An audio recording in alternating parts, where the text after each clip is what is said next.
Hey guys, aloha. Welcome to our 30-day live challenge, day 29. You are seeing an extra face here who I'm super excited about. I'm going to introduce her first. This is Moni Jefferson, the woman of many amazing things. Amazing things. I don't even know how to list them all, but I will start with, we love Moni because she is the founder of Millspouse Creative and Entrepreneurs with Moni Jefferson, which is how I got to know her first. Aww. And many awesome things. So she is joining us today because why not? Yeah, why not? Why not? Well, I'm excited to be here. I have been every night. When we first started this, I was like, you ladies. Yeah. You messaged me, you were like, hey, we're doing this challenge. I know you saw it. Can we stream? And I was like, sure, that's crazy, but sure, go right ahead and try that. I mean, I try to stream for 3 days in a row during a challenge, and I'm like, day 3. I have to tell you, we so appreciated it though, because we needed that motivation to keep going. It was like, we can't let Moni and her group down. We have to do this every single day. Yes. Rain, shine, weekend, it doesn't matter. Right. You guys did it. I mean, you killed it. I was like, so every night what I'll do is, because I'm so busy during the day. Usually at night is where like I'm laying in bed, I'm on my heating pad, had a shower, I might have a cocktail or two, and then I'll just put my little glasses on, right, and then I'll just get my phone. Roy will be over there. It's like an old married couple, right? I'm dead serious.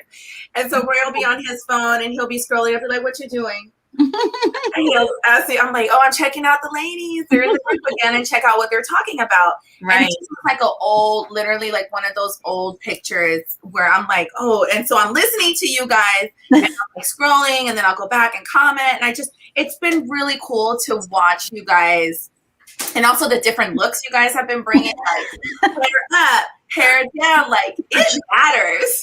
It does.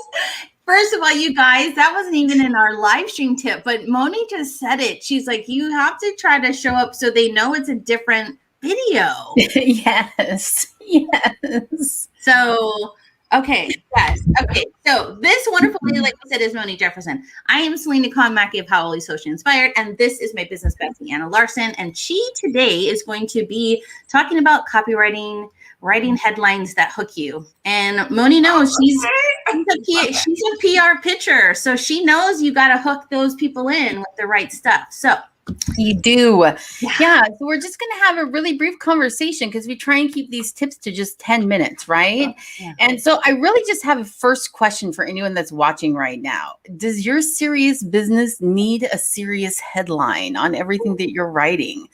Do you have to show like that business side and everything you do? Do you have to be very like pertinent and to the time and the thing and the place? So I'm going to tell you this answer is no, you do not. I know, crazy, right? Like if everybody was always business pertinent, it would be a very boring business world out there. And so I just have a few things that I wanted to talk about, and I'm hoping that Selena and Moni will chime in and help me out with this. Yeah. But the very first thing that I have here is I want you to create an inspiration file. And we were just talking about this backstage where it was what's on your feed? Mm-hmm. What is it that catches your attention, right? So Moni, tell us what's on your feed. Oh man. So right now, you mean like my Instagram feed or my Spotify or what? Like on my personal feed right now, what I am really loving is information and content based off of people of color and like what they're doing. There was one girl I was following during Women's History Month, and she was sharing a different woman of color every month that's not in history books that has done something amazing, whether it's like a museum, mural, some type of educational program, even entertainers and things like that. And I really was loving it. So it's like once you get on to that type of feed and you kind of follow, you kind of get into this little rabbit hole, right? Yeah. I found all these other amazing Instagram feeds, and I'm just like in love with them. One feed that I really like right now that I love is called, I'm gonna tell you right now, because I just started following them this week, and they're called Hue. They're everything about them is about people of color. Asians, Blacks, Hispanic, and I love it. They're sharing history, they're sharing statistics, and it's over everything: mental health, employment, entrepreneurship, education. And I just love it because it's inspiring, it's educational, and I think it's our duty to know these things and how we can help and support. So that's what I'm really enjoying right now. I love that. And that's exactly kind of what I was going for. So when you are looking for inspiration, you're basically looking for things that catch your attention and draw your eye. Now, you don't have to use, in fact, you're not supposed to use the exact same headline someone else uses in your inspiration file, right? But you can borrow from the different pieces and parts and the thing that really caught your attention and create your own that's just like that. And so as you're scrolling through your feed and you're looking at these things, stop for a minute and think about, what is it that's catching your attention? Is it the graphic? Is it a word? Is it the way the word is written? And just save those images into a Googled folder and start to create a visual inspiration file, so that when you get stuck and you're like, I don't know how to write this sales page, or I don't know what to do for this Instagram post, or, I don't know how to catch your attention, you can go back and take a look at these images that caught your attention, because you are a representation of kind of your ideal client. You're the one who's supposed to know them best. Right. And so if it's catching your attention, it's likely going to catch theirs. So that's tip number one. The second one is that headlines should always represent your brand and your voice, but that doesn't mean it always has to be about the product or the service that you're doing. So a headline should represent like kind of who you are, if you're soft and warm versus if you're, kind of bold and loud or colorful. Moni's like, I want to talk. Moni's headline is like, pow. Like that's how Moni's headline should always be, because she's like fire, but like in that best way, Always. Life is energy, honey. It's what you bring, right? Life is energy. Yes. Yeah. So did you have more to add to that, Moni? Yeah. I also think like sometimes it might not be your voice and your brand. It could also be things that you stand for. Right. So like we were just talking about, like my platform is not educating or teaching on minority and women's rights and things like that, but it's what I stand for, and there are things that I believe. So I think adding those features into it too is really important to also show people the type of person that they would be working with or collaborating or partnering with. Yes, I added that into the end as it goes across the ticker. Yes. So the next part is that you want to have something that speaks to your audience in their language. Okay. So if you're talking, think about the generation you're talking to. Think about the kind of person you're trying to reach. So I have a favorite copywriter who she sends me 1 million emails. I mean, I'm on her newsletter and she sends so many emails, and I don't even care because I love every single one of them. And she is a huge part of my inspiration file. So I want to show you the headline of the email she sent me today. Weird. Let me dream about you. In. Oh, wait. No. Is this it? No. I was like, sorry, Selena. Yeah, no, the headline that she sent me in the email today was weird. Had a dream about you. Okay, yeah. Honey, I was like, I will open that. I mean, right? I say, oh, me? Right. Yes. And it's like every single one of her emails has a cool headline like this, something that just like makes me want to see what's next. Yes. What is I want to get those emails. What business is this? So this is Laura Belgray, and she's with Talking Shrimp, and she's a copywriter, and I need to go follow her now. Yeah, if you go to her page, huge in the copywriting world. I don't even do copywriting, but I love her stuff, and like she doesn't even put her prices on her website anymore because she's just so sought after. But she writes, I know, exactly, and she doesn't say it in a boastful way. In fact, she even talks about it like, look, there's reasons why I don't put my prices up anymore. You know what I mean? Exactly. I'd love to be there like that.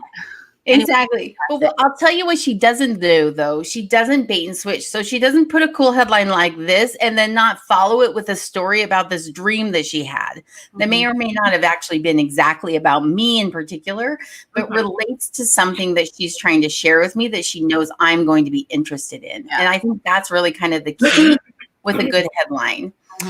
So, okay. So with that being said, I have a freebie on my website. We just wanted to pop it in and show it to you guys and just kind of show you because some of the different options that you have for this might make it easier the next time you're trying to write a headline or come up with something to say.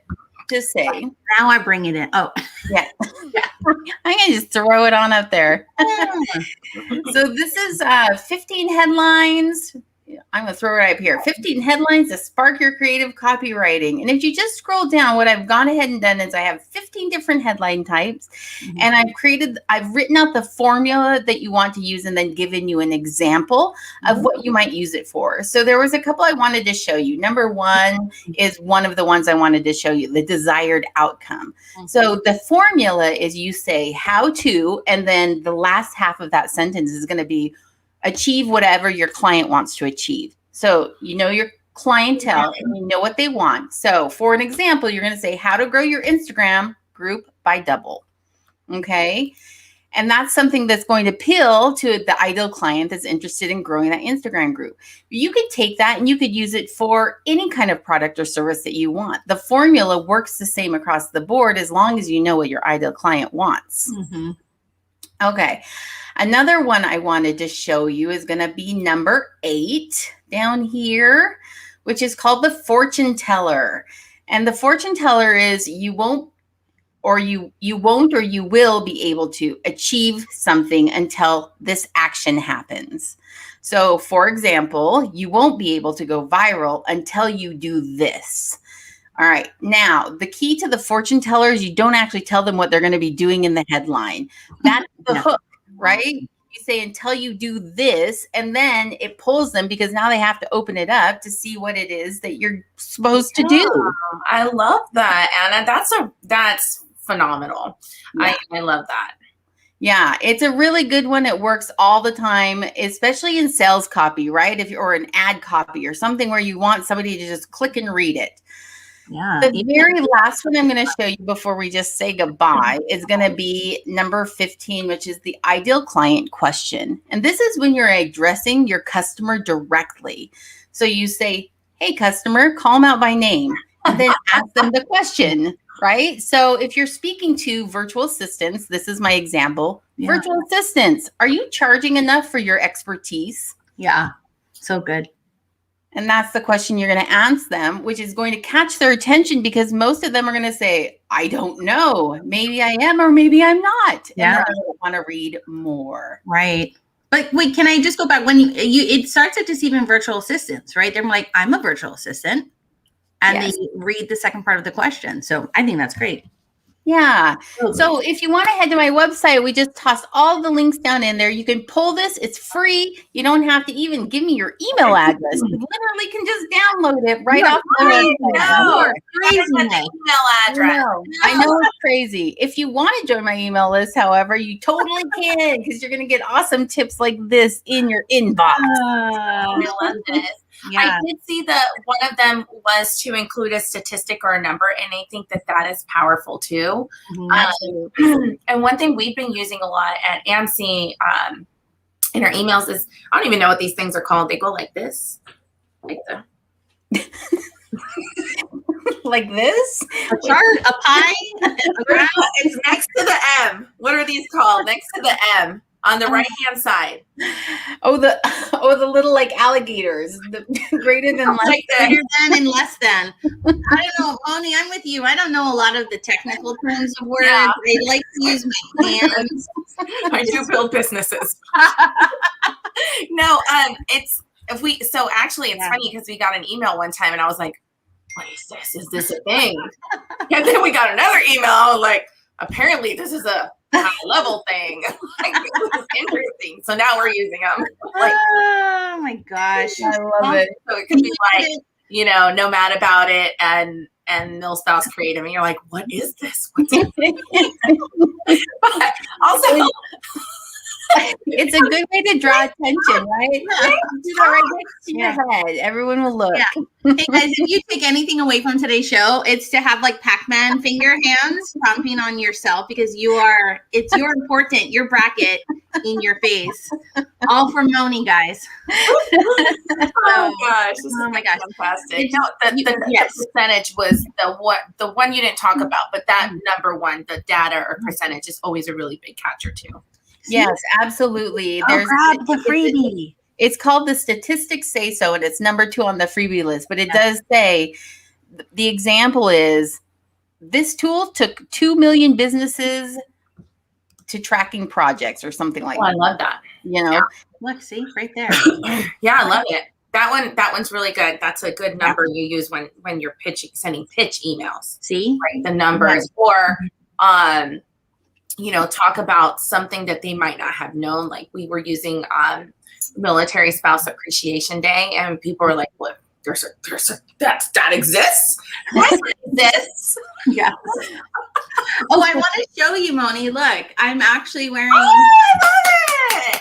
I got my shirt yesterday, and I was so excited. I was like, "Oh, perfect timing! We can do that. We can wear it when we have Moni on the show." Yes. All right. I'm gonna take a selfie and send it to MC so we can share. We will. Okay, you guys. One last day. We are done with our show. Moni, thank you for taking time out of your very busy schedule, because we all know you are a hustler. Like. Not stop. So we'll catch you tomorrow. Moni may pop in because it's the last day. You never know. Last day. Yeah.